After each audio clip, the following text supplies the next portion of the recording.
Well, good evening, everyone. Thank you all so much for joining us.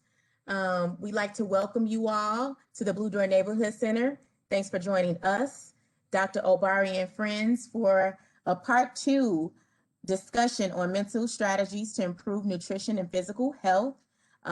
We are so very excited to be bringing this program back by popular demand. We had so many people reaching out to us wanting this discussion and conversation to continue. So here we are. My name is Akia Wynn, and I serve as a health educator here at the Blue Door Neighborhood Center. If this is your first time joining us, the Blue Door Neighborhood Center is the first community-based neighborhood center that is owned by Blue Cross and Blue Shield of Illinois. Our goal is to make a positive impact on community health, and we do that in a variety of ways via programs, health and wellness workshops, community events, and other classes is tonight's discussion. Currently, we have 3 physical locations located in Chicago, in Pullman, Morgan Park, and South Lawndale. Right now, we have been serving our community on a virtual basis during the pandemic, but our virtual doors are open Monday through Saturday. So we'd love for you all to join in on additional programming for you and the entire family. Everything that we offer to the community is at no cost, whether or not you are a Blue Cross Blue Shield member or not. Okay, so before we get started, just want to go over a few housekeeping rules tonight. First, this meeting will be recorded. Second, you can change your video view by the preference overlay. So go ahead and get acquainted with the video view that suits you best. Third, all lines will be muted during tonight's discussion so that we can hear what all of our esteemed panelists have to offer. And then lastly, to locate the chat box. That is going to be how we communicate most of the night. So please go ahead and locate the chat box and feel free to go ahead and type in your name and where you are logging in and joining us from. We love to see all of your beautiful faces and the different cities and states that you're in. So without any further ado, I am going to stop sharing my screen and bring up no other than the awesome and amazing Dr. Obari Cartman, who is going to be our facilitator for tonight's discussion. Dr. Obari, it's all yours. Thank you very much, Kia. Awesome and amazing. I'll take both of those. Nicest thing anyone said to me in a long time. Always love Blue Door. Appreciate everything y'all do for the community and the partnerships with the Chicago Association of Black Psychologists and supporting, the work, right? This is it. So very happy to be here to continue. We can put a link in the chat for the first part of this. If you missed number 1, it's a lot of really awesome content. They did great introductions of themselves as the panelists, so you can hear some of their story. I'm gonna not to repeat some of that. Like if you got time, please go back and watch that. It's a really, really powerful session. And we really are gonna do an extension. Like we really wanna just continue the conversation. We got cut off. We extended the time. People had questions in the chat we didn't even get to. And so we just knew we had to come back to this and bring these very powerful people back together. And it was hard to do because like they all busy. And Dr. Tanksley, she said she'd be in a couple minutes because she's out in the world doctoring. Zaraki is literally in the field doing work right now. He's pulling over to engage in this conversation. So, and that's why these conversations are good, because these are the folks that are really doing work. Like they're not just sitting around talking about it and blogging about it. They really are, engaging with people every day, 7 times a week, probably more than they should be for their own mental health. So we're happy to have them here for a moment. I want to make sure that we have as much time for open discussion. Like last time, I monopolized the questions, right? Because I have genuine questions. Like I really am trying to figure some of the stuff out, and we didn't have enough time for other people to speak. So I'm gonna get us going. I'll get us warmed up. But if you are here and if you chose to spend your Thursday, Friday, 6 o'clock evening with us, then I would like to honor your commitment to being here and give as much space as possible for a really open forum for you to be able to ask these questions. Our job is to convene these brilliant folk, and then we want to make them available to you. So this will be a little bit more interactive than last time. Just want to make sure y'all have time ask and to speak and to share. You can start doing that in the chats as they talk. If you have questions, if you came prepared with the question already about mental health or wellness and nutrition, you can start to put those into the chat already so that the panelists can get a chance to digest them, no pun intended, and respond to as many as we can. So, Dr. Mateen got my digest joke. I think she's the only one. Thank you, Dr. Mateen. And Dr. Helen Evans and Dr. Belva Miles from the Association of Black Psychologists. We got some powerful folk in the room. So without further ado, I got two questions. I just got two prepared questions I want to just get us going with, and we can go from there. Like I want to open the floor and make sure we get these things going. And the thing that occurred to me as well, I was thinking about what we're doing as a part two, is that since we met last, things have not gotten much better. That we've seen as much stress and as much grief and as much death and violence. Like my personal life has been more stressful this last month or so than the previous time. It's getting a little bit sunny sometimes. Maybe some folk getting vaccine, maybe going out a little bit more. But in terms of like the stress that Black people have experienced, things seem to not have made much of a dent. And because of that, I wanted to start to talk about stress. I wanted to begin this conversation with that as a topic.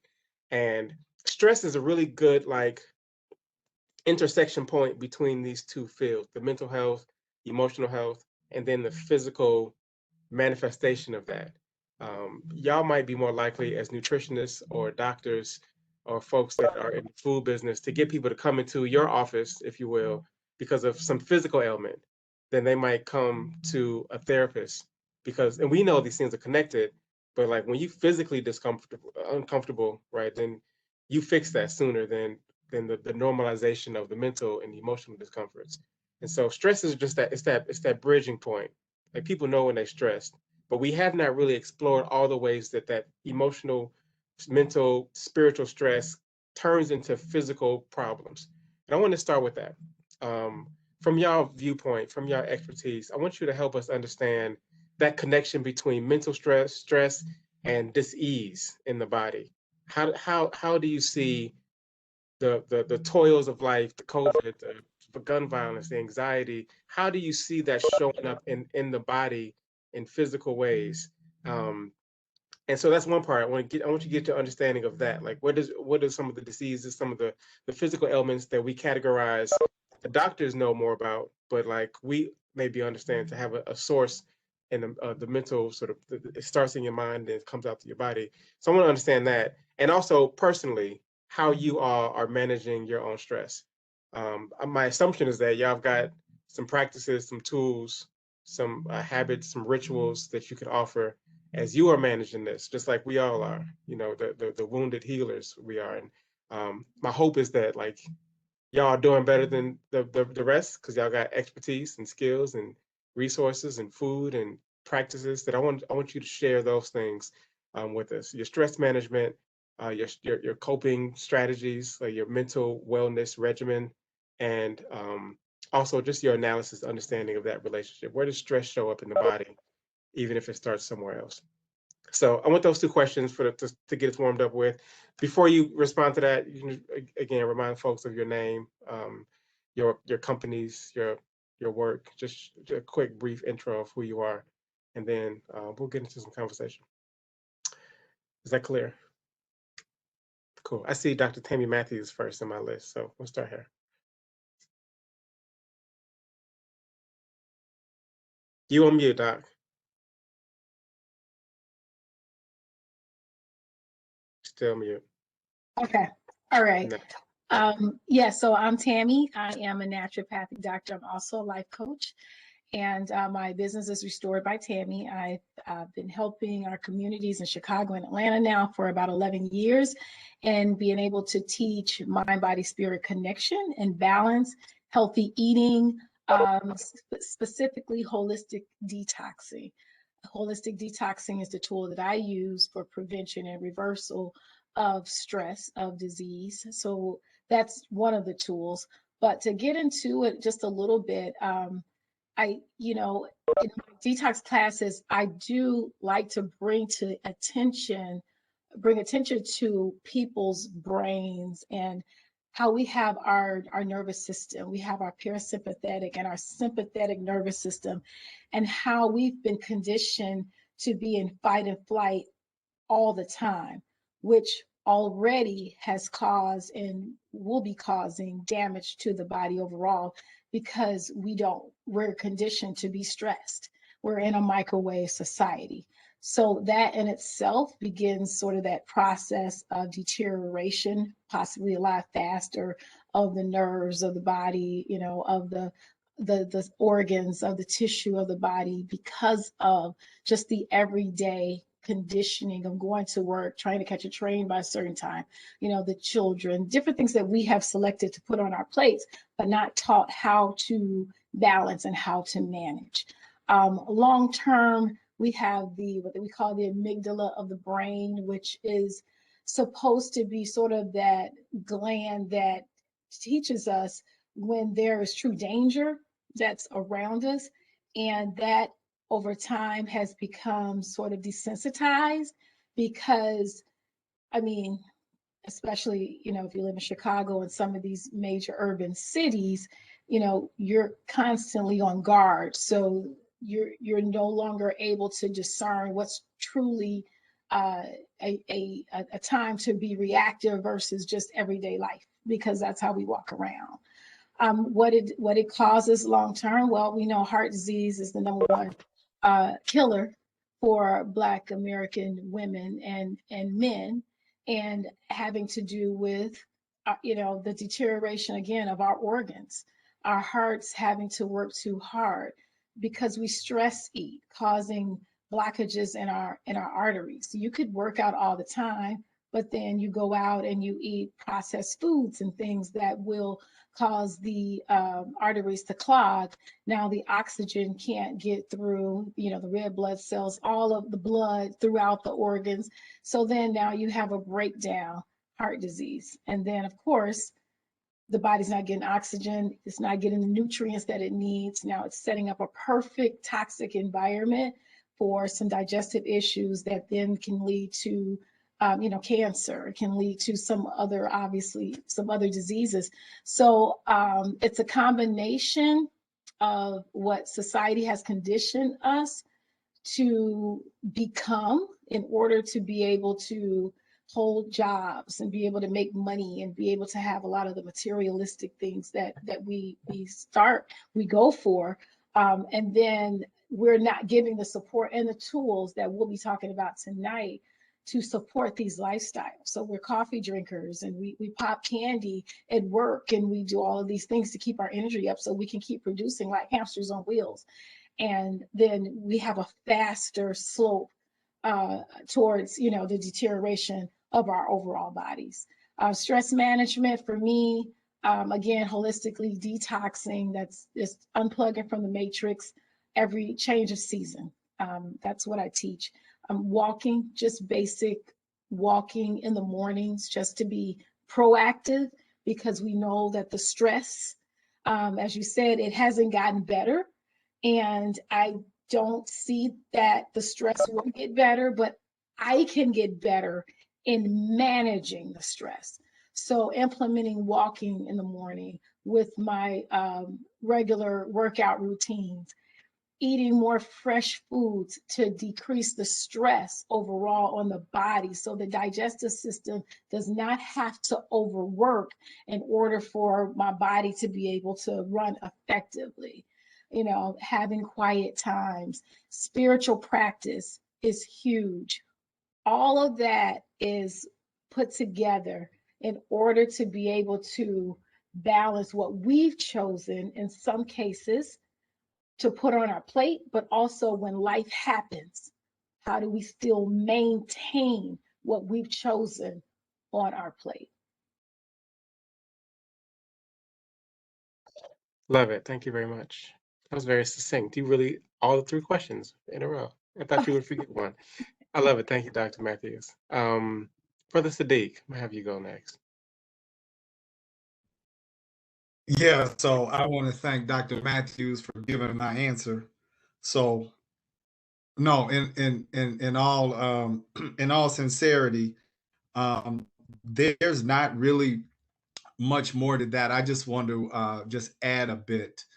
So sometimes we have to, first of all, Sadiq Colquitt, I am a certified nutritionist and practitioner. I'm also Reiki 1 and 2 certified.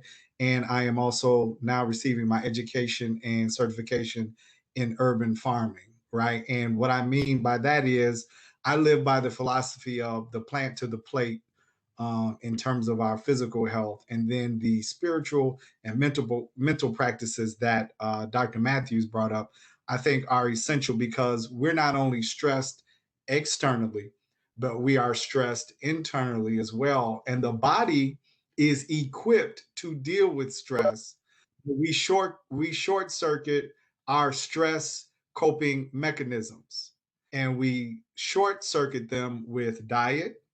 97% of Americans are dehydrated. We don't have enough water in our systems. We don't exercise and move the body. Our lymphatic systems, right, which are responsible for carrying waste from all areas in the body, are clogged and they are not moving. And so we don't do lymph work, which could be done by jumping on a trampoline, jumping rope, just getting up and shaking our arms. But I wanted to say to the note of sometimes we have to disconnect in order to reconnect. And one of the reasons that we are stressed or can't deal effectively with it is because we're not connected with the natural forces. We're not connected with air. We're not connected with air, water, fire, and earth. And so sometimes we have to disconnect so we can go for a walk on the lake. We can sit in the grass. We can take our shoes off because this is part of this is the natural order of how we cope with external stressors. But because we live in concrete jungles, in cities, condominiums, we stay in our houses, we're often disconnected from the very instruments that are put there. There's music in the wind, the birds sing, the ocean or the Lake Michigan has rhythm, right? And we're disconnected as we are on our phones, our laptops, sitting in our offices. And sometimes we have to disconnect so we can reconnect. And once we reconnect, we can find value in our own thoughts, what we're led to do. Because a lot of times we know that we're eating horribly. We know that we're staying up too late. We know that we are not honoring ourselves. But if we disconnect to reconnect, then we can center ourselves and then we can become plant forward in our diets. We can consume more vegetables and more fruits. We can drink more water.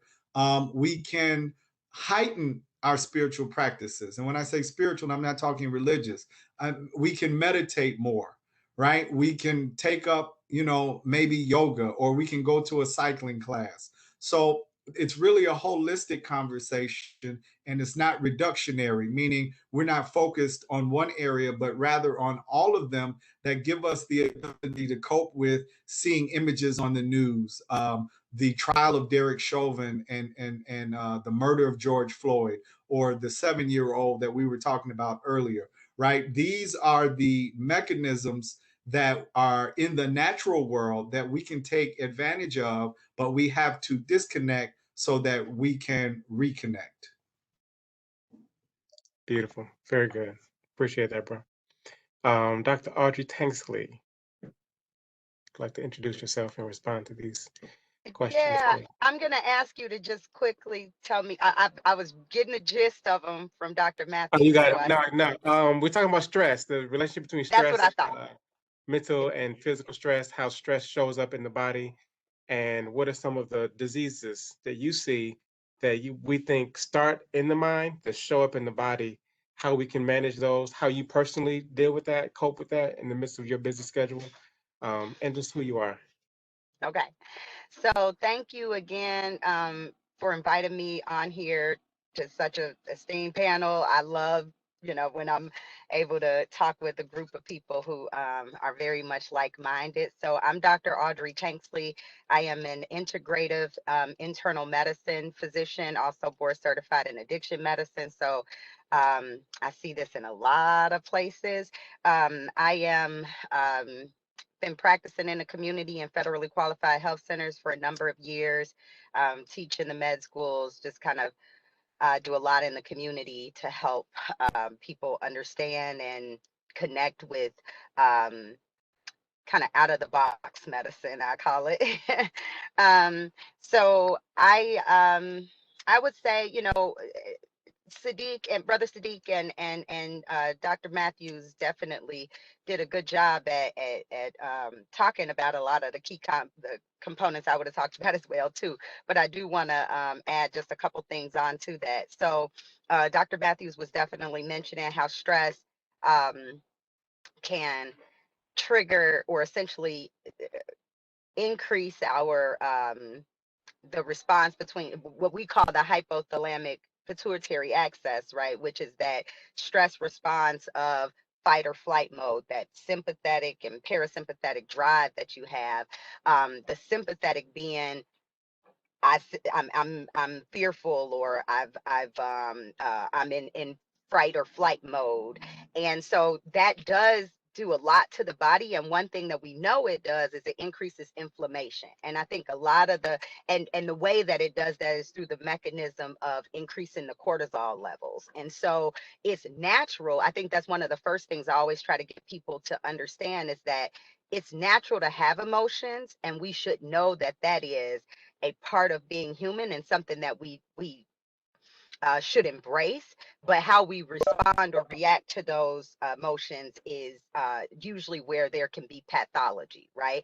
And so, as Dr. Matthews said, when you're constantly hit with the same stressors or with additional stressors, then you almost desensitize your system to where you are numb to whether you're in a fight or flight mode, or even how you can your hormones will raise to that level to put you in fight or flight. So you're always in fight or flight, as opposed to having that variation in those emotions and in those hormone responses. And when that is present, you can have a higher level of inflammation. That's actually one of the reasons why we think that stress is related to 40% higher rates of cardiovascular disease, because when that inflammation is present in the body, just like when we have things like autoimmune conditions like psoriasis or rheumatoid arthritis, or those things that increase inflammation in the body, what we see is that they put higher stressors on the heart, and when those stressors hit the heart, they make the heart pump harder, they make it pump faster, all different kind of things that can increase the or decrease the variability that you have there, right? And when you have a decrease in variability, then you lose the sensitivity of those functions. So now my heart is always racing, as opposed to being at a relaxed state where my heart rate is lower and my heart can pump more efficiently and I can get more blood out to all of my organs. And so when you're not doing that, and your heart is constantly pumping and it's going faster, now I'm not giving as much blood to my kidneys, which are dependent on me getting blood from that. So now I have not only cardiovascular disease in my heart, but I also have kidney disease as well too. And we see those often going hand in hand in individuals. And so that, just to add, just a little bit on to that, I definitely think that's one of the key components that people need to recognize, is the variability is important. And when we constantly live in a level where we're not allowing that to occur, then our bodies are more stressed. So they both the practitioners before me mentioned some of the stress relieving techniques that we use, definitely different diseases that we see. So heart disease, of course, being number one, but even then seeing, I think Dr. Matthews may have mentioned GI disease. 90% of the neurons in our gut, right? They're in our gut. And so we always talk about trust your gut, right? And there's some truth to that, because our intuition, a lot of intuition is there because there's nerves there, nerves that connect through that sympathetic and parasympathetic system. Because if I'm running away from something frightful, I don't need to be digesting food. So I divert the blood from my gut so that I'm not digesting, and it goes to my muscles so that I can run faster, right? Well, if I'm constantly in that fight or flight mode, then I'm not sending all of the blood supply to the gut that needs to be going there, and that can increase things like people may have heard of things like leaky gut syndrome on the western side. We call that things like diverticulosis, you know, and those kind of things that are causing disharmony within the body. And so, you know, those are other diseases that we can see. Definitely, autoimmune diseases can be increased by things like inflammation as well too, and they don't have a specific genetic pattern to them. So we know that there's got to be something other than just genetics that's playing a role there, even though, you know, it does have a small component that plays a role in there as well too. How you can, how I personally deal with these things, because I also have a very busy life, so I'm sure many of us do. And I think one of the first things, and Sadiq was kind of alluding to this as well too, is being mindful. And I think that's not only a practice, but that's a teachable skill. And I think that we need to, you know, more people and practitioners need to look into that, of how to teach people how to be mindful. Dr. Matthews mentioned a couple things, going for a walk. So going for a walk is not only good physical exercise, which physical exercise is something that's good for us as well, that can increase the endorphins and decrease things like depression or mental illness and other conditions that can be you know, that can manifest. But it's also an opportunity to be mindful, right? And so if you are going for a walk and you are observing those things in nature, being in nature itself is good. We all during this COVID time heard all of these things about vitamin D, and oh, people who had higher vitamin D levels did better, and those kind of things. And I don't think that that's purely just the vitamin D, but we have to pull that back and look at what is really the source of activating your vitamin D, and it's the sun, right? And so when we're connected, we are connected to this earth, whether we want to be or not. We are connected to nature, and so we are dependent on having these elements present in you know, in some form in our lives. And so going for mindful walks, even activities like mindful eating. People would, there were studies that show when people mindfully eat, they eat less. And so now you're not contributing to the diseases that can come from the overeating that we do often when we're mindful, when we're mindlessly eating, where we're just kind of, let me get this in my mouth real quick. And I'm not even really looking at how many times I chew.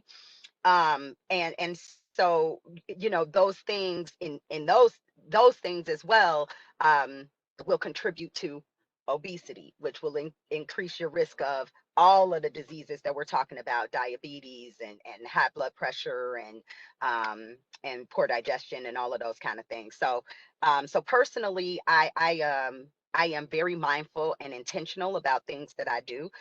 So if I am, and I do that in my daily basis. So for example, if I'm having a busy day, I still block out time for me to have lunch. And even if I'm not eating, I take a break, right? So I make sure that I stop during the day. I go step outside for a moment. I get the sun on my skin. One of the things that's really depressing, I would say, in medicine, especially, is there are times that you can be in a location like a hospital or something from sun up to sundown, and you never really get to experience the, you know, the weather, the sun. And so I think it's really important to be intentional about taking the breaks and setting those boundaries around those breaks. And I think another really important thing is intentionally setting your day. So every day when I get up, before I turn on anything that can externally come into my spiritual realm or my psyche or anything, so no news, no nothing, before I do any of those things, I am intentional about engaging in prayer. That's what I choose to do, but you could do any number of things. Meditate. I usually do prayer and then I meditate, because I feel that I can hear better after I've you know, when I'm quiet. But some activity that just can set the tone for your day, that doesn't allow those external forces in. When you first wake up in the morning and you're watching how many people got, you know, shot overnight, you're internalizing those things. And so I think Dr. Matthews mentioned something really important, that, and then I'm gonna be quiet. about detoxing. A lot of times I think as we talk about, as we think about detoxing the body, and we a lot of times we think about that with foods and those kind of things, and that is absolutely one of the ways as well too. But I always try to make sure that the toxins that are coming from external sources, news, social media, those kind of things, I also detox from those as well too. And I think Dr. Matthews mentioned that, right? So maybe even, finding like a day where it's like I don't engage in these activities, but just setting some standard practices that allow you to have the control that we often give up. Whenever I see people that are really stressed, and that's a very, very broad term. People will, oh, stress is stress is stress. What does that look like in your life? What does that mean to you, right? Really breaking down what that is. But when I see people who are really quote unquote stressed, or at a higher level of anxiety or depression, I generally will ask them, what boundaries have you set? And if they haven't set boundaries, that's one of the first goals that we work on, because people who are stressed often lack, or feel like they lack, control. And one of the best things you can do for yourself is setting boundaries so that you can regain the control that we need in our lives. Wonderful. Y'all know this is a master class, right? I don't know if y'all are ready for all of this. This is good stuff. And my favorite part about the Zoom, the virtual world, is that we're recording all this stuff. So as you're talking, I'm thinking, man, there's a couple people in my life that need this. So don't forget to grab these links, share this around. This is life-saving information. And Brother Zarakia would like you to chime in, join the conversation, have anything to add around your perspective on stress and stress relief, stress management. Yeah. Can you? Perfect. Okay. Well, I feel like I'm that dude in the Key and Peele skit, got to go after Dr. King at the march. But, it's like, I'm like Otis over here now. But no, I really appreciate everything that was said beforehand. I'm sitting here taking mental notes, because I guess, first of all, my name is Zarakia Amadiel, also, as we were joking earlier, alias Troy Withers, depending on where you see me. Director of the Peace Diet Program, restorative practice coordinator at Cameron Elementary School out here in West Humboldt Park, and trauma-informed services coordinator for Blocks Together. So much has been said. So the best way I can think to answer it is by giving like a practice, like an applicable answer. As I mentioned to the panelists earlier, I've been Jaslyn Adams, the young girl who was killed recently. That's garnered a lot of our attention. The girl from the McDonald's was one of our students. As a matter of fact, her older brother Jonte is on my Facebook page. It's been up there in my cover photo in a group I took with all the boys for like a year now. So I was pretty close to her family. So I've been with the family since it happened, and I'm reminded the next morning in regards to how we deal with stress, like extreme trauma. Next morning I go check on the mom, and her face was, her daughter Janae's rubbing her back. She's trying not to cry. She keeps saying, well, I can't cry because if I cry, they'll cry. And the children are saying, well, if I cry, she'll cry. And nobody's having a release, this necessary release. So I'm reminded, as all of the previous panelists talked about fight or flight, and then I'm reminded of that other F, freeze, And as I was taught, there's another F that I probably can't say on this particular conversation. But that freeze, and that we get frozen with these emotions, and we don't give ourselves a proper release. And I think that's become a wound, our desire not to feel and take care of ourselves. So as I'm hearing all these wonderful tips, I'm reminded, like, even for myself, because I had to deal with it, right? I had to be there, vicarious trauma and whatnot. But then part of my coping reaction, built on bad habits or bad experience of my childhood, is to self-sabotage, right? So however academic, however trained I am, I know I got to take my vitamin D and the omega-3s. What happens is I get so focused on whatever, that I forget to take care of myself. You know, I forget to unfreeze and feel the feelings, you know. And of course, we know how damaging, well, they've laid all that out, how damaging that can be to our organs, to our immune systems, to our cognitive functions. But in the same wise, in that crisis, right, there was an opportunity for me to learn, because Jonte, who's the older brother, had been in my program, the Peace Diet program, for after school and for summer. So we would do all these, you know, nutritive smoothies with omega-3 and anti-inflammation and all of that. So I'm sitting over there. We go check on them before they had this vigil a few days ago. So we're sitting there. I walk in the house thinking I'm just gonna see him, but it's like 15 kids, because now all the cousins are there, right? So I get swarmed by like all these little munchkins, right? These little beautiful children. So we're kicking it and talking, and he goes, "Hey, Mr. Troy, when you gonna make some more of them flaming hots for me?" You know, because we had made like some actual medicinal flaming hots that had cayenne and DHA omega-3 oil in it that, you know, obviously, you know, can pass the blood-brain barrier and has been well studied, probably the most well-studied nutritional supplement in regards to stress relief and you know, nutritional healing.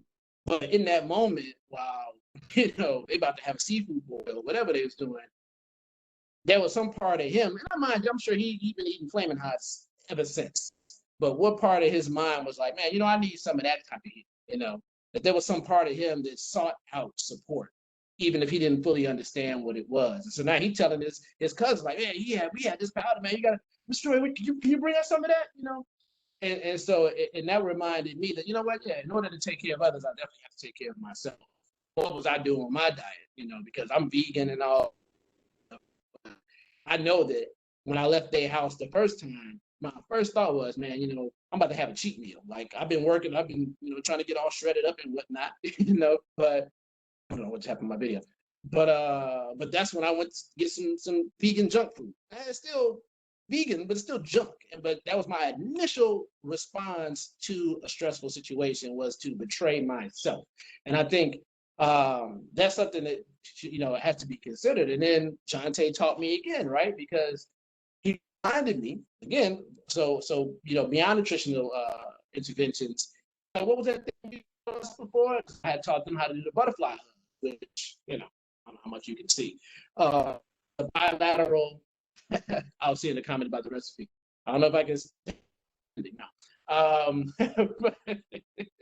But I had taught them like 2 years ago. In school, we had taught the young ones how to do this manual bilateral stimulation. That was actually created by people who, popularized by some mental health providers after Hurricane Katrina, right? So it could provide immediate, you know, support, you know, to really integrate those two parts of the body. We're talking about parasympathetic and sympathetic, so your body can work in harmony and balance. And so next thing I know, Jonte, he's like, show me how to do it again. So I show his mom, they're doing it. Then he organizes all his cousins, and it's this like beautiful picture of us standing in a circle as we're about to go to memorialize his 7-year-old sister, you know, who was just like so ridiculously murdered. But we see all these beautiful black and brown children, you know, breathing and again, just willing to take care of themselves. And it reminded me as an adult who does this work that, you know, out of the mouths of babes, right? And so I had to, it was therapeutic for me to stand there. Like, you know, I haven't done my breathing. I have been taking care of myself today while I'm running around trying to take care of everybody else. So I had the opportunity to stand there with these children, even in the midst of tragedy, and, you know, support myself. And so I realized in that, even in darkest moments, we have these tools, right? That we've been, even in all of our intelligence, willing, feeling when the tool is necessary is important, right?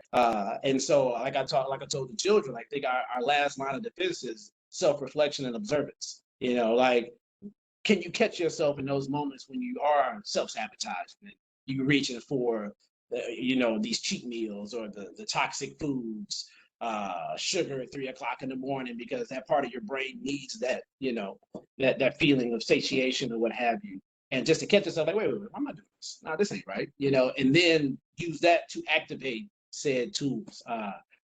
But again, out of tragedy, came a moment of triumph for me, because I felt I was sliding for a second. It was just a rough week, in context of everything else that's been happening in the world and in the city. You know what I mean? But to be so close to that and to watch, sitting in the household, watch all this anger just pent up, just pent up anger. And then seeing how our community handles it, everybody, I'm sitting in the house, so they took me as family. So everybody passing blunts around, smoking, drinking, or whatever, but ain't nobody feeling. Matter of fact, all of that was with the intent of not feeling. How can we avoid these feelings? And as everybody who said, going before me has already, expressed how damaging that could be to our bodies. To close, this comment out. Jonte and his family will now be included in a project we're doing, kind of a study project to see how we can use nutritional supplementation to deal with trauma-impacted people using a peace diet combination of, again, DHA, omega-3, anti-inflammatory foods and whatnot that we've crafted into a drink that also deals with the immune system. So we want to be able to see if we can draw a correlation between, for example, COVID, and our stress response. I mean, I think we have to be able to see that connection. It's the reason why Black and brown people, who we know are heavily impacted by trauma, transgenerational trauma, familial trauma, immediate trauma. We see gunshots all the time. We're watching our brothers getting snuffed out on films like it's whatever, and if we know the immune system is affected by stress, and this is an immune issue, virus that affects the immune system, and that these people who are also equally affected by stress, it's like 2 + 2 = 4, right? But now I think we've developed an intervention that, in working with, UIC's been dragging their feet, but working to actually assess, not only just do, social emotional ACEs and whatnot, but taking a heart rate variability, which is, as we know, is a biomarker of resilience.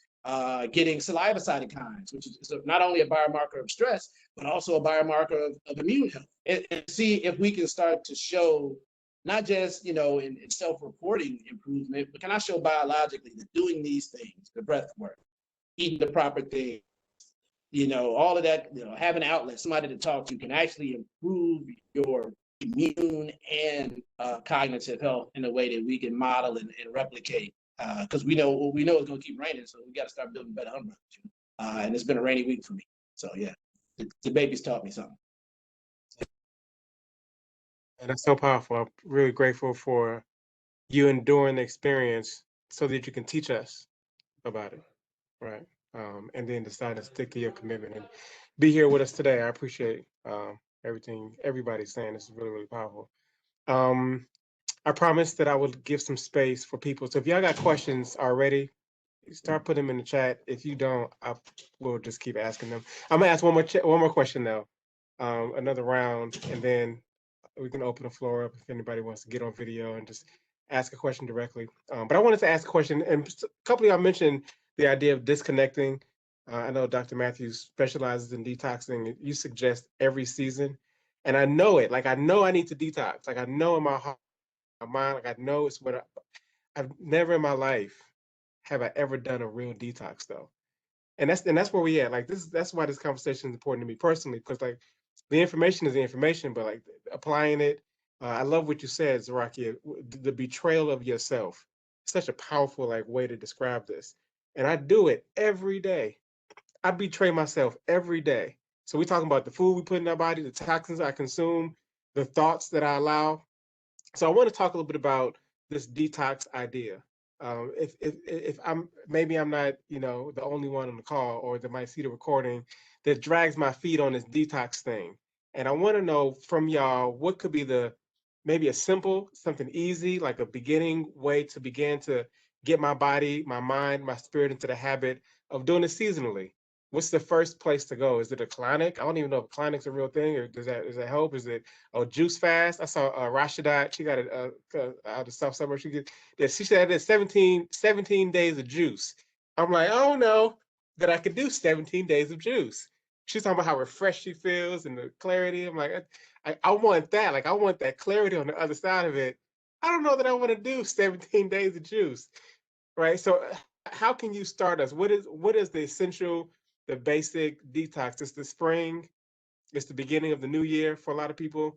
We want to usher into the season clean from the mental stress, the toxins in our minds. Y'all been talking about like the media images that are toxins, but also, I'm curious about the own thoughts in our brain that get the tape played over and again that are also toxic. How do we detox from those things? And what are some of the basic elements of a detox that we should all be thinking about doing regularly? Fasting, is it water fast? Is it, there's a bunch of people are selling fasts. Is it intermittent fasting? Are we eating too much? Like, what is a detox look like in the simplest form to the most complex form from your medical, mental, spiritual positions that you can leave with us for today. We'll start backwards. No, not backwards. Go Sadiq. We'll do Dr. Tanksley. We'll do Zarakia. We'll do Dr. Matthews. And then if y'all got questions while they're talking, put them in the chat. We'll make sure we get to them as many as we can. This time's gonna go by fast. I know it. So, Sadiq. Well, first, thank you for letting me go first, because I didn't want to come behind Zarakia, Dr. Tanksley, or Dr. Matthews, especially since detoxing is, we got a detox expert. So let me go with the easy target, right? In our programs, we do 30-day plant-based eating programs. And one of the core concepts at the Plant-Based African is start where you are. So in terms of detoxing, let me say this. Detoxing can mentally really begin where you are. It could be a week without Coca-Cola. It could be knowing that high fructose corn syrup is not good for you and taking all of that out of your fridge and starting with that. A detoxing could be, I'm going to wake up and have 20 ounces of water and drink green tea in the morning, as opposed to my Starbucks cappuccino, frappe latte, 3 mix whipped, whatever. So I think a lot of times when we hear the term detox, we figure that we got to lick bark, eat wheatgrass, run naked into the backyard and live there for an entire month, go into a mountain and live in a cave every evening for the next 40 days. And I'm saying that it can be much simpler than that. We all know thyself, right? We talked about this whole mindful piece. Sit down and say, I'm eating a pint of ice cream every 3 nights of the week. You can detox and start by putting the ice cream up, right? You can detox where you are with your lifestyle. Pick one thing and move there, because what happens after that, when you realize that you have gone the week without Coca-Cola, when you realize that you have gone the week without eating ice cream at 9 o'clock at night or eating the whole pint, when you realize that, then you can say, maybe I can try juicing for a day. And then after you've juiced for a day, you can say, well, maybe I can do it for 3 days. And then maybe I can do a water fast. And maybe I can contact Dr. Matthews. And now I can do juicing and water. Maybe I can because we have to take this. I'm a firm believer. You're talking to someone who started their vegan journey eating Big Macs with no meat. I didn't start going to the Raw restaurant on the north side of Chicago and eating celery and hummus every day. I literally started where I was. And so my professional recommendation, my insight just as a person living this, because it's not just a profession. Everybody up here from Audrey, right, to Tammy, to Zarakia, right, everybody, and I love the way Zarakia put it, right, the betrayal of self, right? So where do we start? Because it's often a domino effect, right? I eat the ice cream, then I look at the scale. The scale is higher than what I thought it would be. It engages my emotions. So once the scale is higher than I thought it would be and engages my emotions, what do? I go eat more ice cream. So now all of the dominoes are in a circular pattern, and they just keep falling and keep falling and keep falling. So if we take a time out, go for a walk, say, okay, I'm eating a lot of ice cream. My detox this week is no ice cream. We make it through those 7 days, and then we say, maybe I'll drink more water. then maybe I'll drink more juice, and then maybe I can move from there. So I would say start where you are. Detox can start in any form. And I'll say this and I'll wrap up.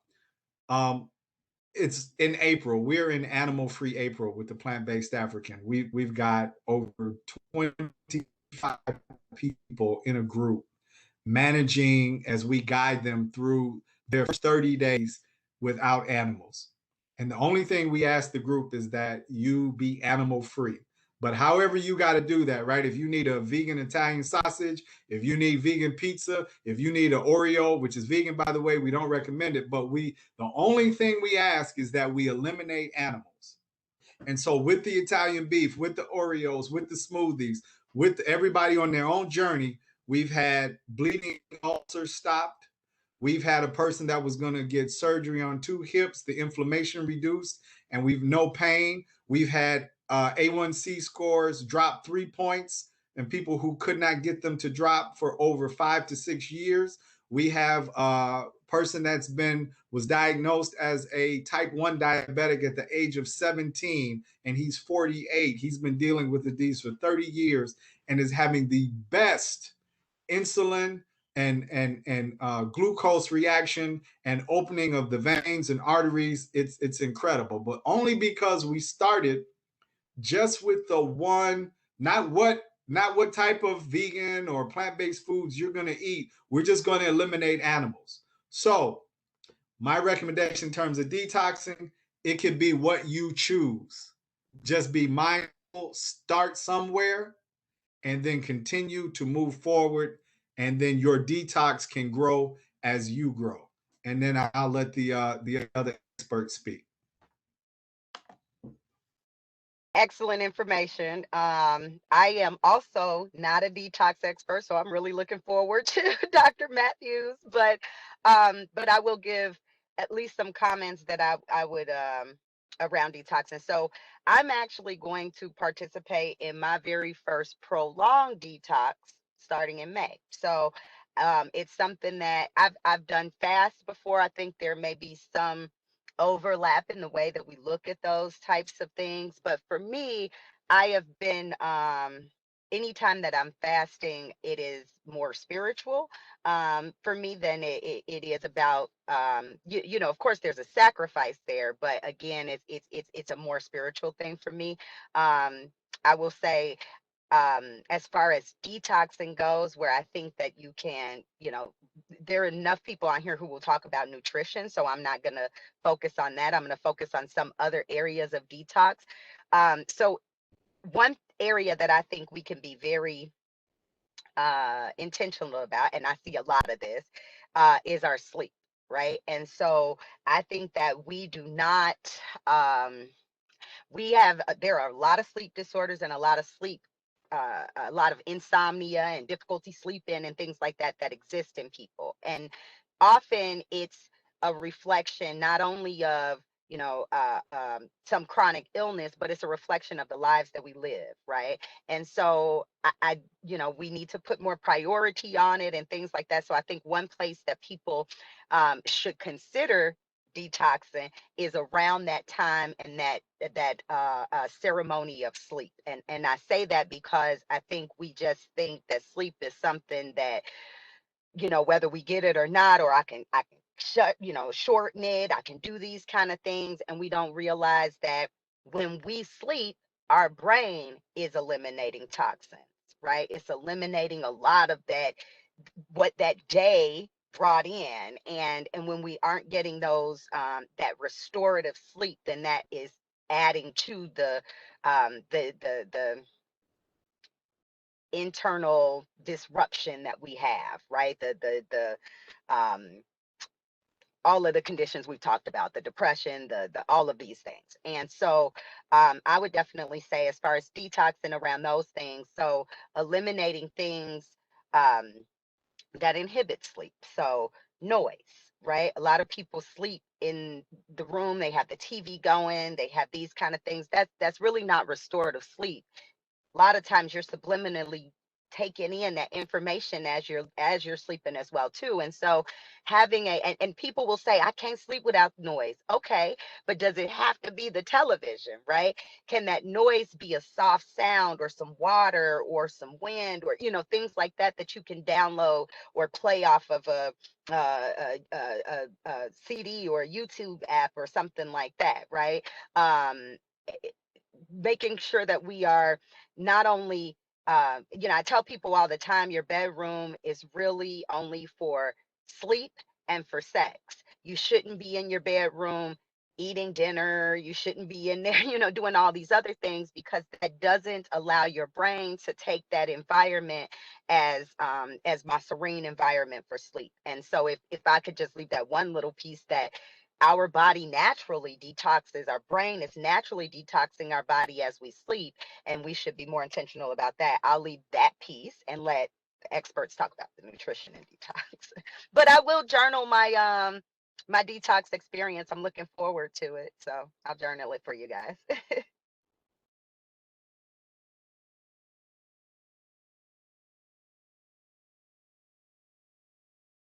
Brother You Troy, need me you to next. introduce you as a Rocky. I Thanks. Thanks. was waiting for the cue. You know, I was just That's the cue. jump That's in.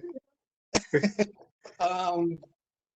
Wow. I'm really excited to Dr. Matthews have to say, but I guess my know yourself, I think is the first thing to detoxing, right? I've seen people, you know, when I used to work at Soul Veg, it was a thing. Every January, Brother Sadiq knows what I'm talking about.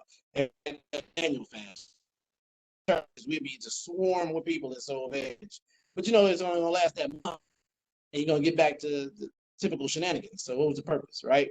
You know, but so I think, although that's important, but I think knowing yourself so you can take those small steps, but they can be steps that you move forward with, not like a step and then you pause, right? But so, for example, if you know you don't drink enough water, make sure, oh, you know, I got to drink some water today, you know? And I think like Sadiq, like Brother Sadiq said, the best thing to motivate us, well, myself at the very least, is seeing positive results, if that makes any sense, you know?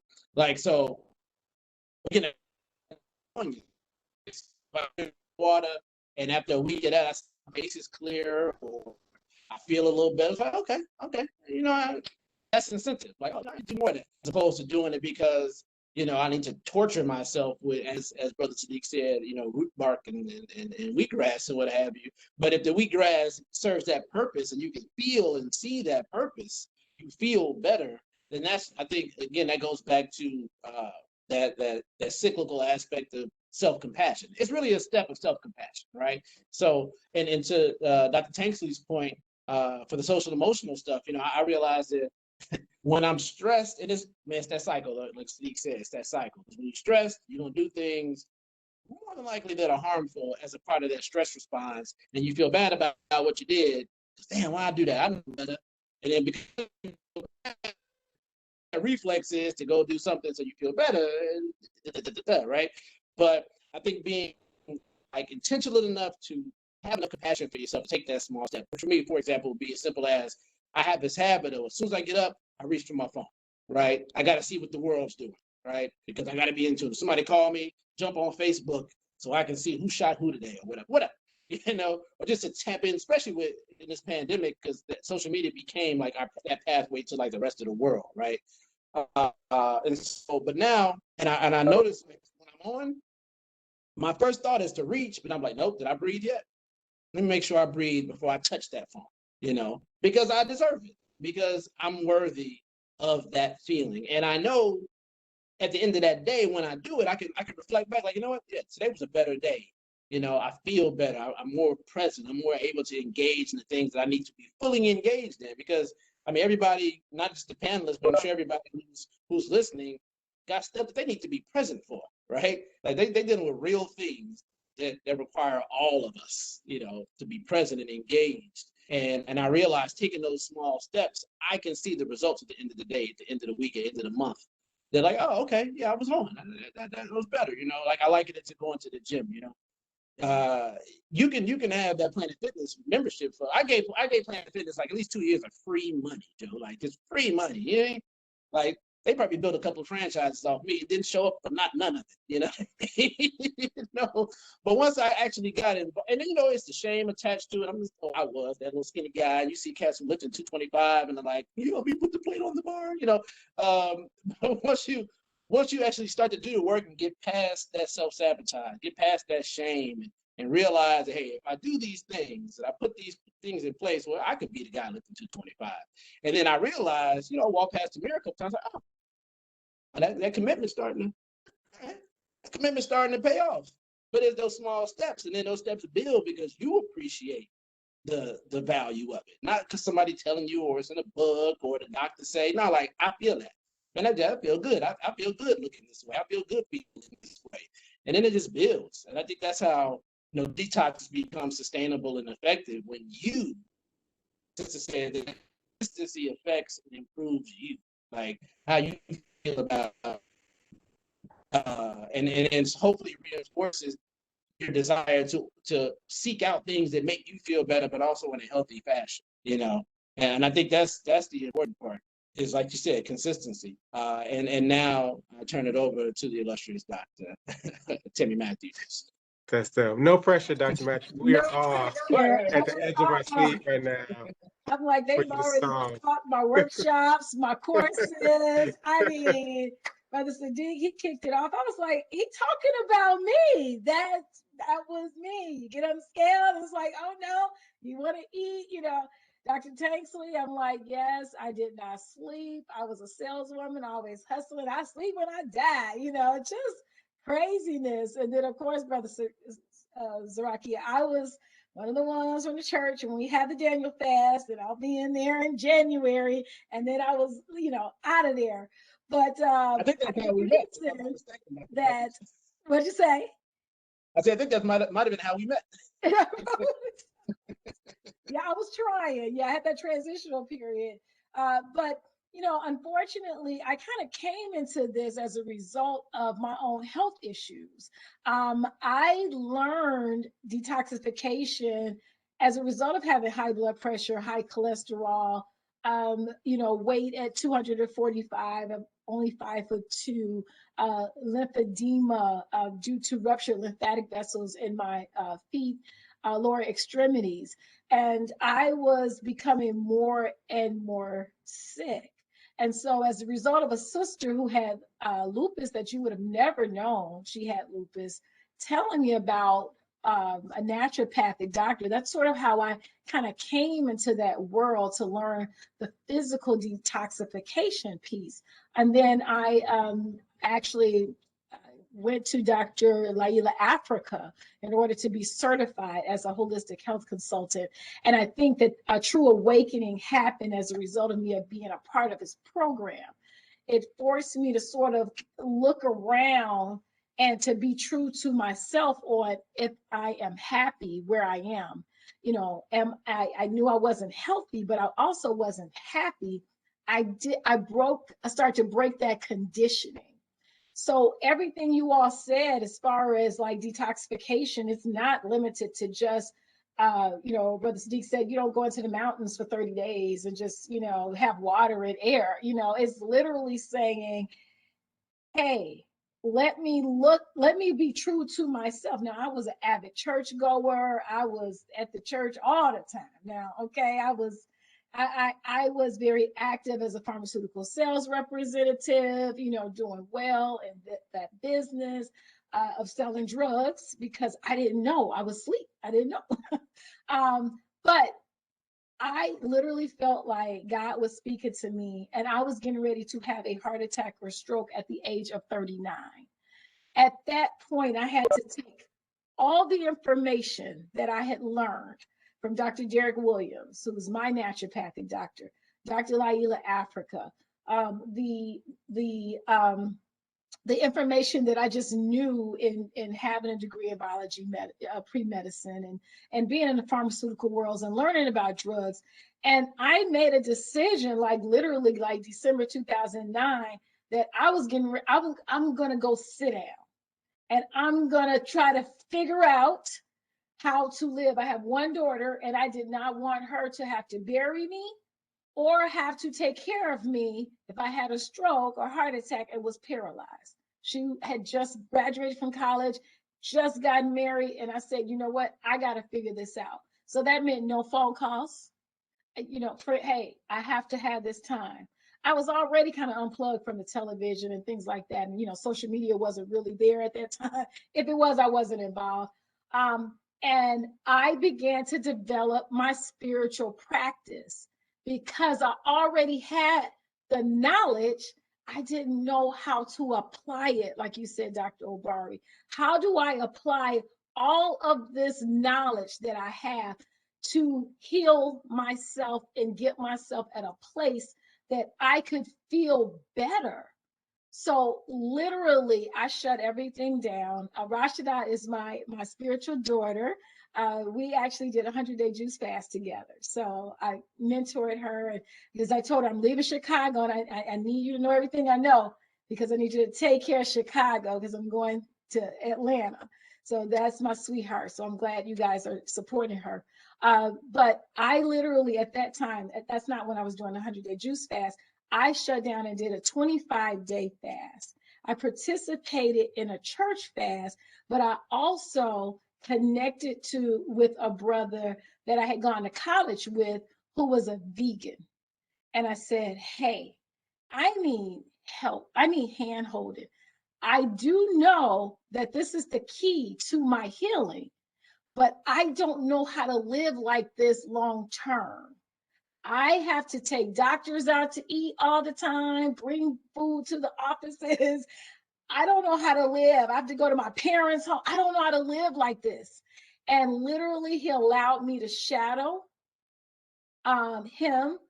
I did the juice fast because I needed to be able to relearn how to eat.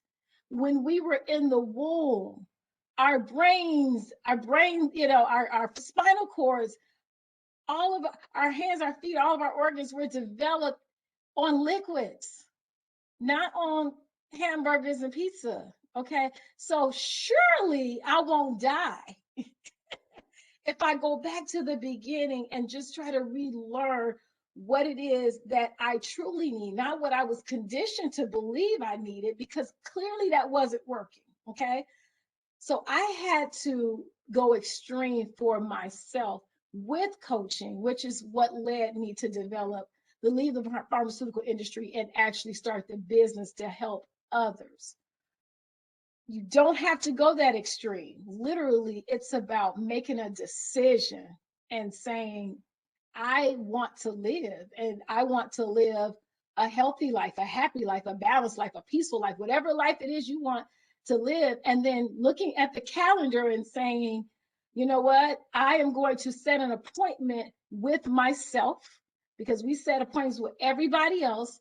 This is going to be my day or days that I'm going to sit down, I'm going to be quiet, I'm going to unplug, and I'm going to give myself what I need. That's that self-love.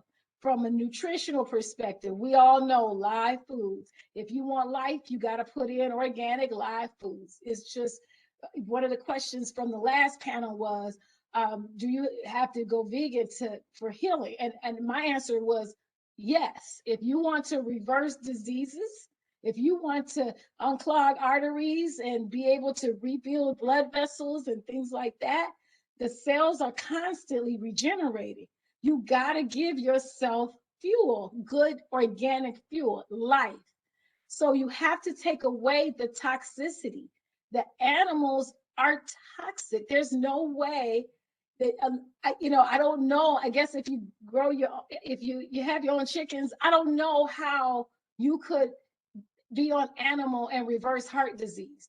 That part I don't know. But what I do know, Cleveland Clinic has tons of studies to show how a plant-based diet will help you to reverse diabetes, heart disease, and even studies showing how you can heal from cancer. So these are things that I know. But because of my own journey, as well as I've helped now over 300 people to reverse illnesses, I know if you adopt a plant-based diet, you drink your water, you sleep, like Dr. Tankley said, you take your intentional with your sleep. Sleep is how your body heals. So if you never get that 7 to 8 hours of sleep, all the working out and all of that stuff you're doing, it's in vain, because the biological clocks, things have to reset. The brain and gut communicate. The kidneys have to relax. If you don't ever unplug from the matrix, that means you never turn your brain off. Then what happens with our computers if we never turn them off?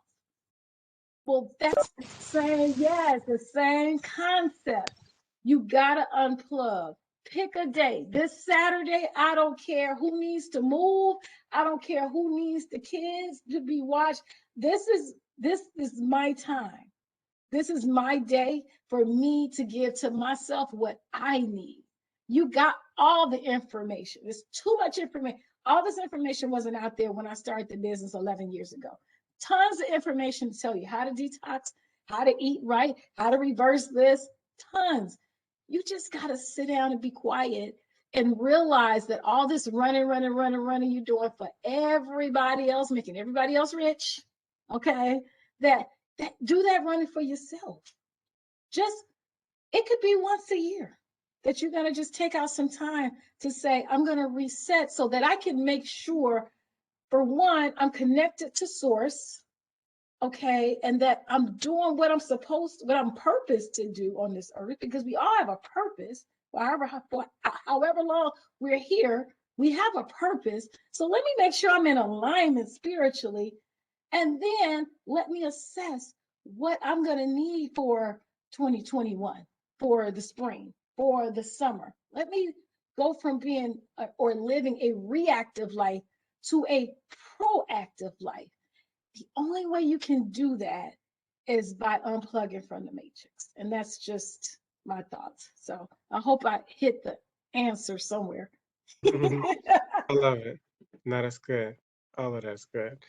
15 minutes. I want to open it. I want to make sure some folk in here that have some burning questions take advantage of us gathering four of the smartest people on the planet right here for you to learn from, to interact with. If anybody else has any questions, I think Aaliyah is ready. You go ahead. Hey y'all, sorry, I just came from working out, so I'm like a mess. But I appreciate y'all, and I'm so happy to be here. I'm in San Francisco, so I had to make sure I hopped on time. But my question for whoever wants to answer is, I've been working as a nutrition coach, and I often hear a lot of people say that they find comfort in food, and that they're not satisfied with collard greens or kale, garbanzo beans, lentils. Like they need a burger or they need that. So what do y'all say, or like, what's your approach when it comes to like, finding comfort in food and being satisfied? Like, how do you find that balance? And I'm not only asking for them, but also for myself. Like, how do you find that balance where you're satisfied with your meal and you have that comfort, but you're also nourishing yourself, and where else can you find that comfort? Yeah.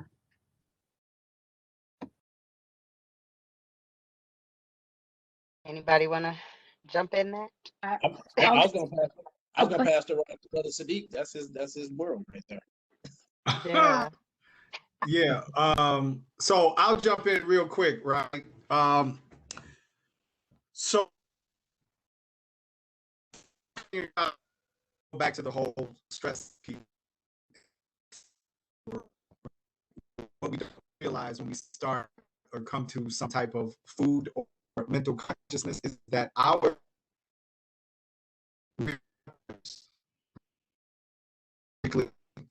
spiritually and mentally been way out of balance. We are out of what the body would call homeostasis. For instance, when the body is craving something sweet, we were introduced to artificial candy, to syrup, we were introduced to concentrated syrups and sweeteners.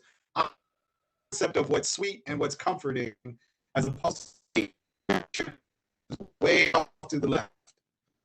So what happens is, consider comfort, burgers, mac and cheese, ice cream, all of these quote unquote comfort foods are foods that we digest because our sense of what is normal or comforting, the meter has been moved way out of the normal or the range of homeostasis or the range of, right? So a strawberry, which is very sweet, or a mango, doesn't satisfy the brain or the receptor in the body you have. I don't know what Jolly Rancher. I had a super saturated lollipop. So point is that we were talking about detox. Sometimes starting the way, you know, what are the foods that bring me comfort, right? And so maybe a day to know how to be, we have to begin retraining process. And so this is where the honoring ourselves comes in for that day. And eventually, as we continue to drink the water, eat the kale, eventually as we continue to build on these habits, thought patterns one day at a time at our own pace, they actually become satiating. And it may sound crazy, right? It may sound crazy, but I actually run home now to just make jerk chickpeas. But if you had asked me that like 8 years ago, I'd be like, man, there's no way in heaven that, you know, some chickpeas with some seasoning and jerk over some rice, there's no way that's going to be satiating. But I had to continue to work at it and work at it and work at it, just as the way that we drug our taste buds way off to the left, we worked at it, right? We worked at Burger King. We worked at Wendy's. We worked at the smoothies. We worked at the candies. We worked at, I mean, we put time in even when we didn't realize we were putting time in. So now we have to put the time in to bring ourselves back to the other side. And here's the other key. Pendulums do not swing to balance. They swing out of balance first. So if I start over here, the pendulum's not going to swing to balance. So if I start over here, if I'm used to super saturated foods, super sweet foods, what I call super comforting foods, right? Inside of this is what makes my neurons fire. This is what I feel comfortable with. This is the food trauma I've introduced my body to. Then I have to continually go to this side, right, to achieve balance. So now I've got to treat myself to a day of kale salads. Now I've got to treat myself to a day of water. Now I have to treat and this may be my fast day.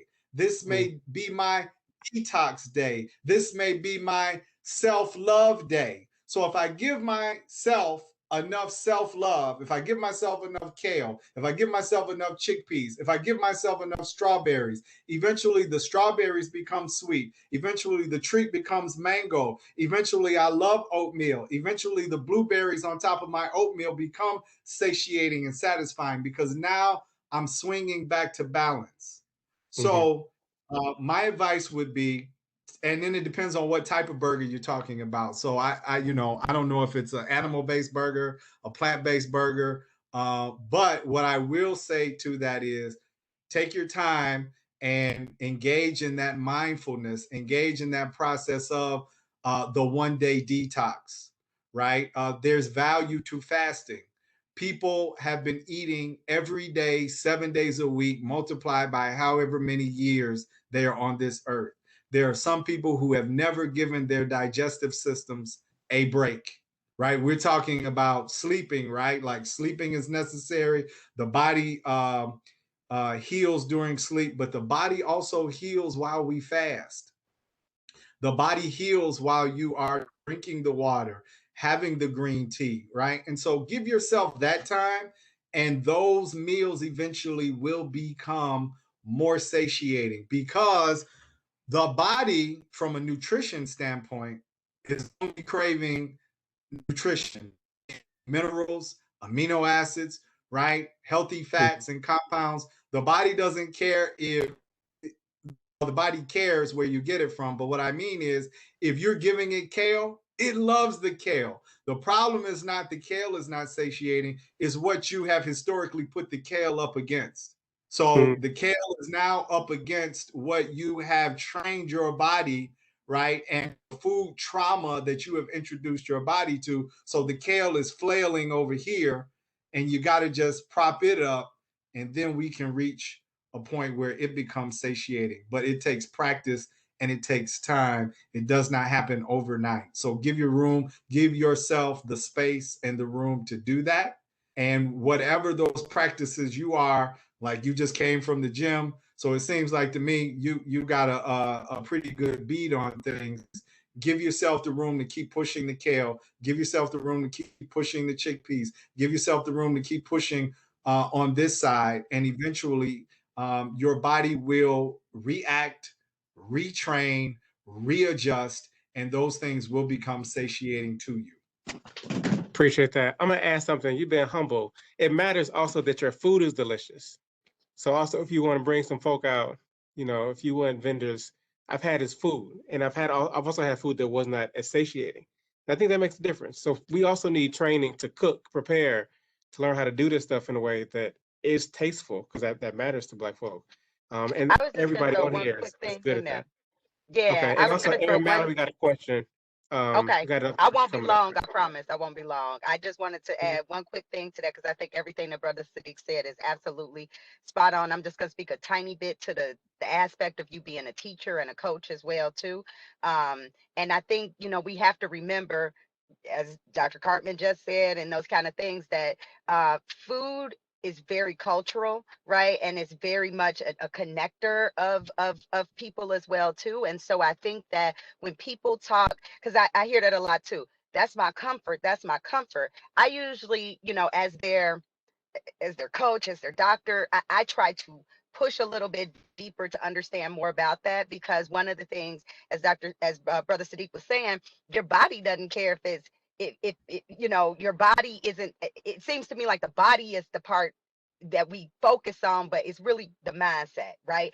Is the comfort is coming from here, not from what your body can take in.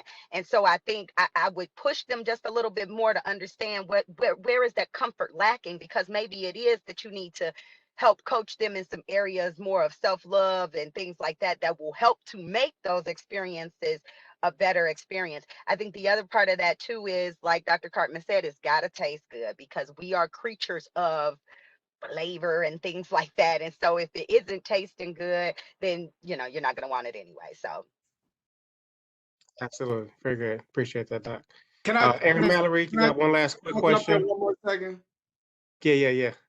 So, and the ups on the food. So I'm with you. It's got to taste good. Like, and Doc, the mental part, and there's a balance to that too.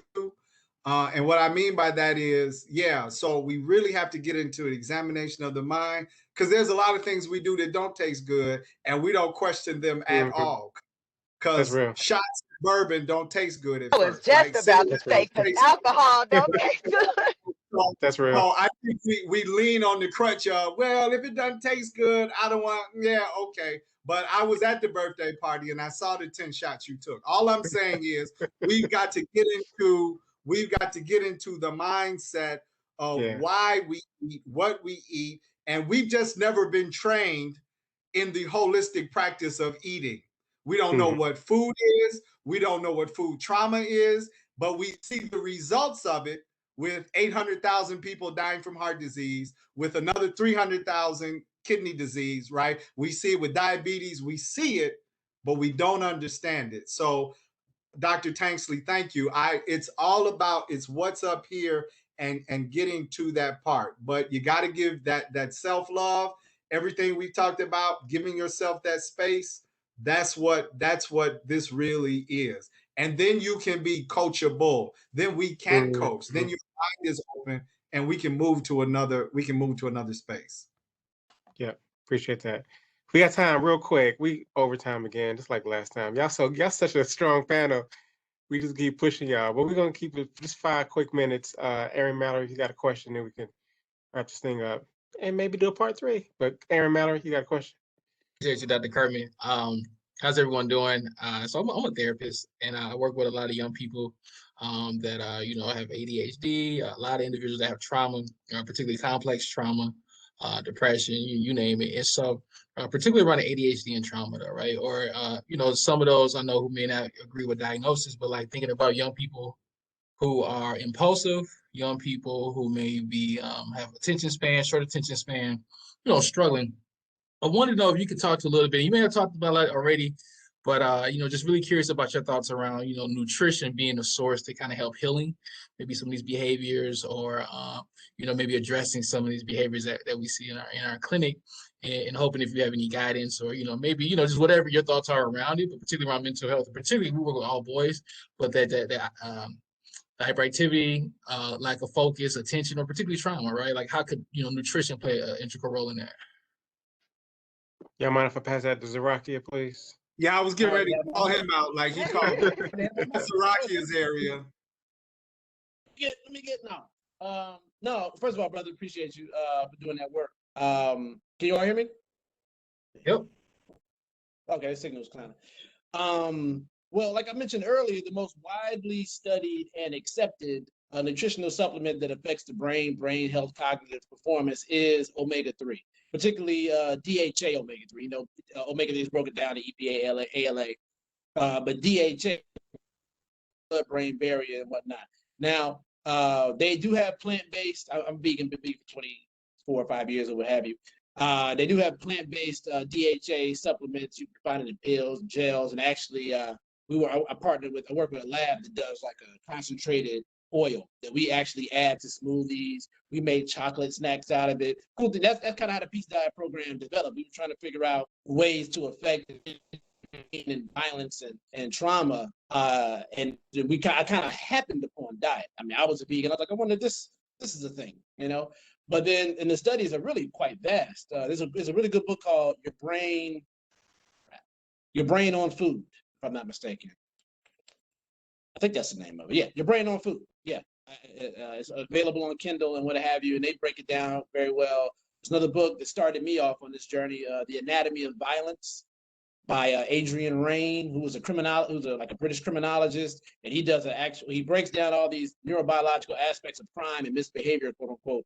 But he does a really good chapter on nutrition and what have you, and it goes into the main 3 areas that we deal with our programming is omega-3 supplementation, particularly DHA, micronutrition, zinc, iron, and what have you, because there are tons of studies that show how micronutrition deficiencies, iron and zinc, lead to adverse behaviors, lack of impulse control, a lot of things you're talking about, right? And then anti-inflammation, like I believe Dr. Tanksley mentioned earlier. And so ways to incorporate that into typical diets. I mean, we it's hard to get somebody omega-3 oil because it kind of tastes fishy, frankly. Even though the oil we get is from blue-green algae. But so I hide it in stuff that can overpower the taste. So we made this, what the streets call Mojo Juice over here, which is hibiscus and oranges and lemons and all this. And I drop vitamin D oil and DHA omega-3 oil because the taste is so powerful. They can't really notice the DHA oil. But then we turn it into cool stuff. We got a slushy machine out there, so we right on here Chicago Ave. People know how Chicago works. The thing about Chicago Avenue on the west side, it's that Ave. It's popping all the time. But we be out there selling freeze pops and slushies made out of this Mojo Juice. So they're really getting medicated, thinking they're just getting something, tasty and sweet. And so really trying to work on ways to make it hood friendly, so to speak. Because like you said earlier, you want stuff that tastes good. And because we do have biochemical emotional reactions to food and flavor, how can I kind of hijack that process to make you want to feel better without even necessarily know that you're enhancing that. So again, omega-3 supplementation is tops, but finding creative ways to do that. We go straight to the concentration with DHA and the supplements. But just frankly, increasing green leafy vegetables, your consumption of green leafy vegetables will increase your omega-3 levels. And like they said earlier, cutting down on your omega-9s, which mainly come from meat proteins like arachidonic acid and whatnot. So yeah, it's a lot to it, but those books help you a lot. Do you feel like, this may be a dumb question, right? Like it's more like a duh, but as you're saying all this, right? Like, and I think about the climate of particularly a lot of young people that come into our facility, we're in food deserts, right? Or the majority of the food that you can get is that fast food, right? It's the McDonald's, the Burger King, it's the Harold's, it's the Sharks, right? And so do you feel like those factors contribute to kind of some of the challenges that we see within our community, particularly around behavior, right? We talk about violence, we talk about, some of the challenges in the school system. That is not a dumb question. That is a completely genius question, because that is absolute yes. Our program actually started on the other side of it. So we started, I kid you not, I got this grand idea. I looked at this and it showed the rise in the consumption of processed oils correlates with the rise of violence in America. And as a matter of fact, as a quick tidbit, I know we're running out of time. The guy who made that happen was a avowed racist, a guy named Earl Butts. He was the head of the Department of Agriculture, like in the 50s, 60s, or something like that. Like just threw nigga around like it was cool, like it was a fun word or whatever. That's known. And he was previously head of like Halston Purina, like dog food, and who also did, processed foods. But when they had this surplus, we're going to introduce this into common in places like schools and prisons, right? And so we sat down with I reached out for Aramark. Aramark is the food provider for Chicago Public Schools, right? And also, right, surprise, right? So I laid out this whole thing like, man, arachidonic acid, these processed oils do this, all these studies. And I kid you not, the lady sat across from me. She said, "So you don't like my menu?" I'm thinking in my mind, like, what are you? You miss everything. I'm not questioning your cooking skills, lady. I'm talking about we poison babies. You know what I mean? It's absolutely no surprise, and there's a direct connection between the advent of KFCs and Sharks everywhere, flaming hots in the morning, high fructose corn syrup and everything, heavy metals in these various colors that we know there's tons of studies to show the effects of this on human behavior in the brain. But look no further than our school system that's pumping this in 2 to 3 times a day, right? And so yeah, that goes a long way to it. So I mean, to the earlier point, I don't like getting played. My brother Sadiq talked about food trauma. And we have to realize trauma is not passive. It's very active. It's aggressive. Somebody is traumatizing us intentionally so. And that's all the way around, dietarily, culturally, social, emotionally. And so I think the more we can ask questions like you just did and be intentional, like, oh, no, they're not going to play me. Oh, they got flavor houses that create flavors that they know affect my biochemical makeup to play with my emotions. Okay, now I'm going to go this way. And that helps me protect myself when I know somebody gunning for me, like intentionally. They've been doing that for hundreds of years. You know what I mean? Love it. Man, good stuff. Appreciate I know we gotta go. Please, can I say one last thing? I swear, I'm sorry, because I think that was a great question. I definitely don't think that was dumb. And just like Brother Troy just mentioned, like, it's intentional. There's another reference I'm just gonna throw out here. This is a Netflix video, actually, and I don't work for Netflix, but it's called The Magic Pill. And it specifically follows a family with an autistic child and talks about their transition with eating and things like that. So I think that, that may be something else that's kind of helpful. But I did want to say, you're spot on. It's definitely not an accident that these things happen in our communities because, the not only is the pharmaceutical industry one of the biggest lobbyists, the food industry is, right? And so, let's be real that when there are lobbyists and there is money involved, then there is often not the impetus to look at what's right. It's to look at what's making additional money and what's keeping people coming back. So I think that was a great question. Please keep asking stuff like that. Real quick, brother Obari, I know. I'm just gonna sit down. Yeah. Now go ahead. Think of it, talk about that lobbying and the intention of it. Remember, Michelle Obama, regardless what you think of their politics, she came up with that whole help kids, whatever. And part of that was to address the food in the school system. The lobbyists, they rolled all of it back. Understand that if you weren't paying attention, all of those healthy food initiatives that happened in the schools, all that's been rolled back because states that have heavy meat production industries or processed grain places, they were like, hold on, that's our money. Get them kids. Help them kids. That's our money. That's how we taking care of road taxes and slush funds and mistresses and whatnot. And so before the Obama administration was over, they already started to roll that back. And then when Trump came in, he just decimated it and then made it a thing of I should have choice to eat sugar, whatever. But again, kids are eating that person. We know whose kids live in food deserts and wake up to hot donuts and such. We know that, and we know being disaffected. So I think a major part of our community self-defense, thinking about the Black Panther Party and that free breakfast program, it was all about how do we give our children healthy food, start off their day, got to deal with all this, right? So I think that needs to be front and center while we out protesting and whatnot. Man, protest on your plate, protest on your plate. Care enough about your self-defense to defend yourself from KFC and Burger King. And somebody asked earlier, the Impossible Burgers and such, because they finna get, veganism has become a profitable trend. And if we think they're not gonna incorporate the same traumatization in that industry, it would be silly to think. Beyond Meat and lab created Whole Foods makes us whole. They're already doing it, brothers Iraqi. Was They're already doing it.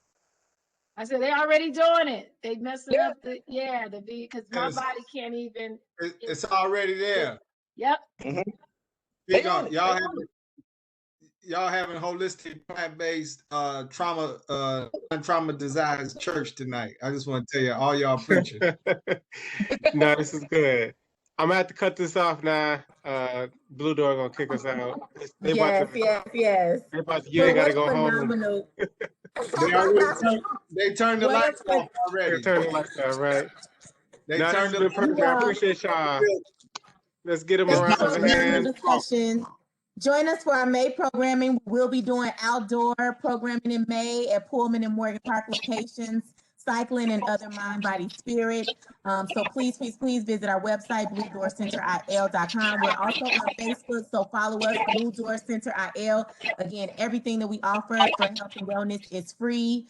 No cost to everyone within the community. You do not have to be a Blue Cross Blue Shield member either. So we hope to see you all at additional programming in May addressing Mental Health Awareness Month, Women's Health Week, Prevention Month as well. Thank you all so much, Dr. Obari and friends. This was phenomenal tonight. Thank you. Have a great evening. Thank you. Bye. Thank you guys. Peace. Thank you guys. Good night. Forgot the survey.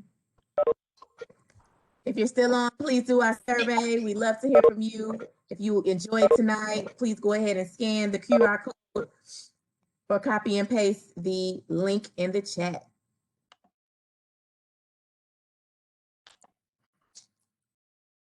All right. I can't leave. I don't know. He's here forever. All right, I'm out of here. You good? You good to go? Yes. Okay. I am wrapping up. Thank you, Dr. Obari, and I'll follow up with you, okay? Yes, ma'am. Have a good night. All right. Thank you.